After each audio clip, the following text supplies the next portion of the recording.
Assalamualaikum. Bismillah, alhamdulillah, wassalatu wassalamu ala rasulillah wa ala alihi washabihi wa dzurriyyatihi wa mawalah wa la haula wa la quwwata illa billah. Ini Ustadz Abdul Somad itu dengar-dengar itu ikut membela nasab para habib dari imigran Yaman yang didatangkan Belanda dulu. Membela nasab palsu mereka yang sekarang sudah terbukti tidak tersambung ke Rasulullah, dan tes DNA juga mengkonfirmasikan hal itu. Ya, beberapa teman minta saya komentar ya, kalau saya gampang weh. Ustadz Abdul Somad itu sebenarnya nak pinter dulu ketika belum gaul sama Rizik Syihab, Bahar Sumed dan lain-lain itu ya sebenarnya masih objektif lah.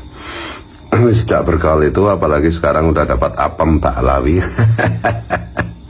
OMBN wes janji marang ati iki tanpa perasaan.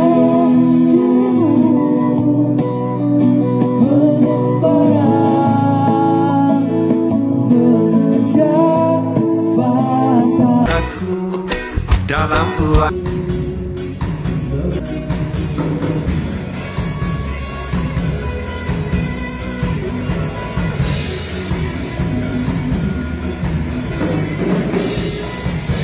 Kali ini akan mengungkap fakta kebobrokan Fuad Riyadi alias Fuad Pleret yang merupakan otak atau sumber fitnah dari polemik nasab selama ini. Di antaranya, yang pertama, berdusta atas nama Rasulullah SAW dengan cerita halus sejak kecil bercakap-cakap dengan Rasulullah SAW.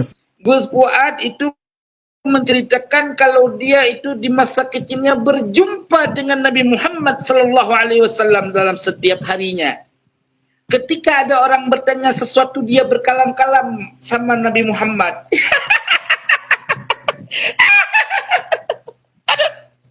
Aduh, pusing kita. Itu gara-gara itu juga hati saya menolak. Cerita dongeng sebelum tidur dari mana lagi ini? Yang kedua, cerita halu dan berdusta mengatasnamakan Nabi Khidir alaihissalam. Dawe Mbah Nabi Khidir, posisi Pak Ganjar iki kudu ditulung. Sajeke lho Pak Ganjar, aku Pak Jokowi ora nulung lho. Pemenang Pak SBY gak kan gitu.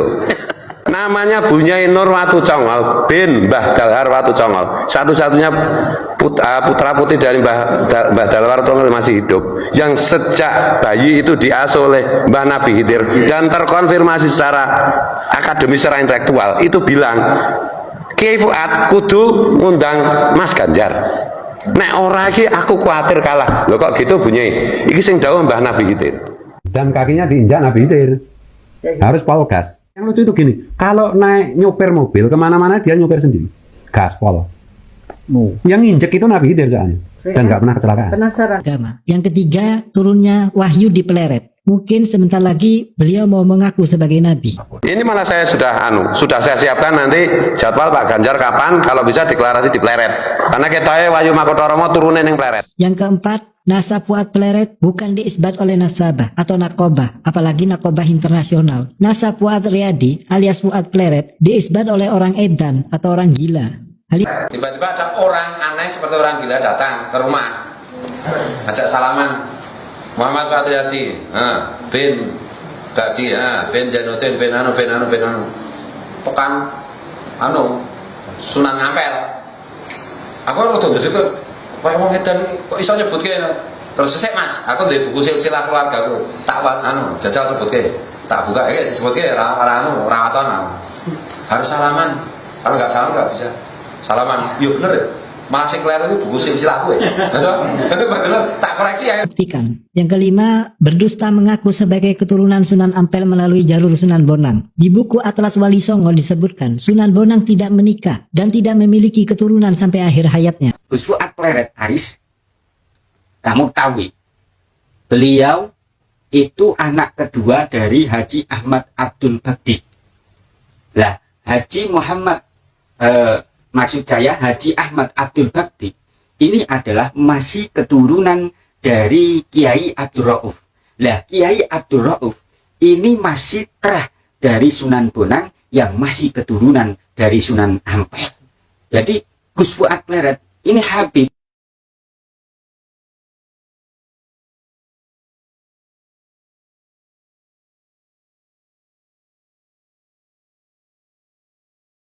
Yang keenam, mantan ateis. Bagaimana mungkin dengan cerita halu bercakap-cakap langsung dengan Rasulullah SAW sejak kecil, akan tetapi menjadi seorang ateis? Aku ki mbiyen kan ya semester loro aku wis ateis. Aku wacan-wacan aku basa das kapital atau manifesto komunis atau wis macam-macam aja gitu.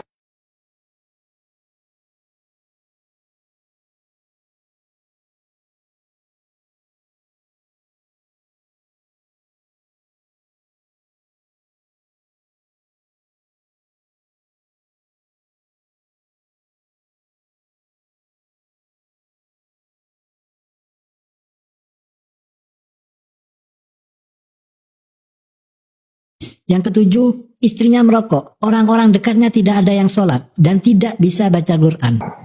Jadi sosok ngoreksi orang itu yang ngikut-ngikut Gus Fuad, gua simak dari mulai ba'da subuh sampai sholat isya, nggak ada yang sholat itu tuan-tuan. Katanya pengikut orang bener itu baca Quran aja nggak ada yang bisa. Itu coba buktiin lah, buktiin.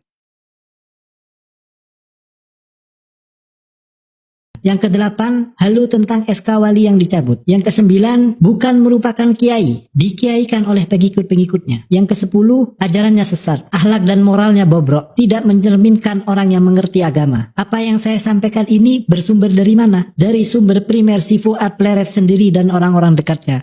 Ketika saya pertama kali silaturahim ke pondok pesantren Rodotul Fatihah yang diasuh langsung oleh Gus Fuad Pleret di Bantul, ya pada hari raya Idul Adha dulu,